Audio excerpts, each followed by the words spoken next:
Hi అండి. పొద్దున్నే అక్క ఏంటి చూపిస్తుంది అనుకుంటున్నారా? ఇది ఆనగుంజ. కూరల రోజు మేము ఇలా ఆనగుంజకు పసుపు రాసి, బొట్లు పెట్టి, కంకణం అయితే కడతాము.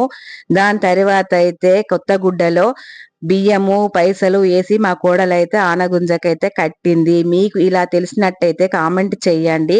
కూరల రోజు పొద్దున్నే ఇలా మేము ఆనగుంజకు పూజ చేస్తాము. దాని తర్వాత అయితే మట్టిలో పాలపొరకను ఆనగుంజను పెట్టి అక్షంతలు వేసి ఇలా చేస్తారు మా ఇంటి పెద్దలు. దాని తర్వాత మేము అందరము కలిసి చూడండి ఎలా చేస్తున్నారో. మీకు తెలిసినట్టయితే కామెంట్ అయితే చేయండి. దాని తర్వాత మేమందరము కలిసి మంచిగా టిఫిన్లు చేసుకుంటా ముచ్చట్లు పెట్టుకుంటాను. అసలు పెళ్లి ఎవరిది అక్క అనుకుంటున్నారా? మా అక్క వాళ్ళ మనవరాలుది. మా అక్క అయితే పాపం ఏడ్చుకుంటా మనవరాలుకు ఇంకా కొద్ది గంటల్లో అత్తగారింటికి పోతుందని ఏడ్చుకుంటా అయితే పండు అయితే తినిపిస్తుంది. ఈ వీడియో కనుక నచ్చినట్టయితే సబ్స్క్రైబ్ చేయండి.